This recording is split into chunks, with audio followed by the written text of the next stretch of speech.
Alright, in this video we're going to do an overview of a Ford 246 cylinder, also known as a straight 6 or inline 6. And I believe it's also the same size block that a 300 has. We're going to, first I'm going to show you why I love working on the truck, the best part about it. Then we're going to do kind of an overview. I'll discuss some of the things that I've done to it. Make sure I get some good video. It's mostly for reference, you know, so that you can kind of see what the engine looks like, where the wiring and everything is. Then finally I'll start it so you can hear the engine run.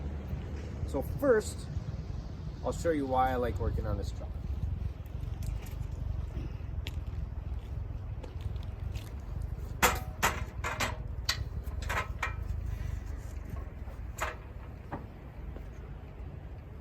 All right, just like that. When I started working on the truck, I was standing out there trying to get in and reach, and at one point I realized, man, I can probably just stand in here, and so I've been kind of working in here ever since.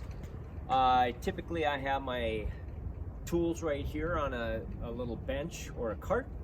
I can store them right here, and then I just have access to everything. So we got the battery, I can get at the carb, the exhaust manifold, some of the electrical components over there. A couple weeks ago I was working on the head, so I was able to get in here, work on the head, adjust the valves, and then of course you got the distributor cap, electrical components right here. But anyway, I would say this has been a really easy truck to work on because of that. Oh.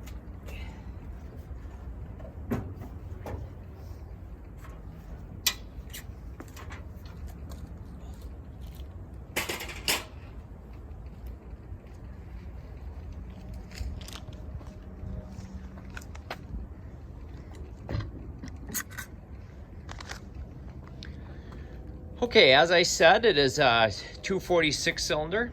It's got the 1-barrel carb, 150 horsepower engine.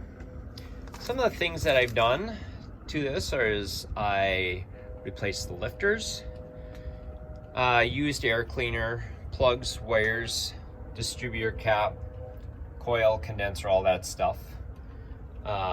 Battery, new cables, and then I ended up doing hoses along with a carb rebuild. So just kind of start over here and get a good view. So I had mentioned it's the same size block as a 306 cylinder. Easy to work on. As you can see, a little step stool, tool cart. I can get in there and reach all the parts of the engine.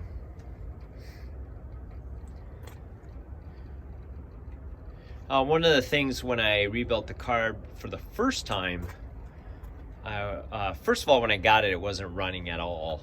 I noticed that the carb, there were some carb issues. I rebuilt the carb and it was flooding. So I pulled the carb off, rebuilt it a second time, and realized that I had the floats adjusted incorrectly.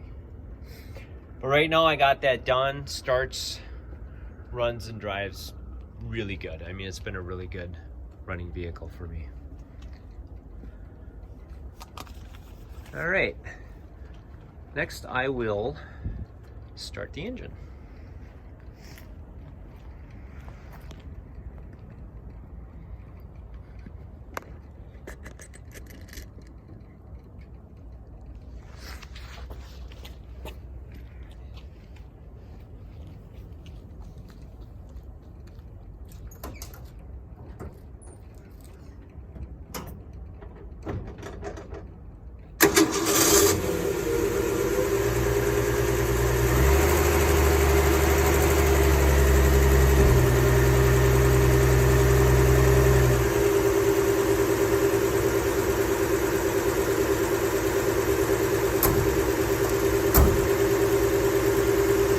It's a cold winter day, which is why I've had to do a little adjusting of the carb. It's got a manual choke on it.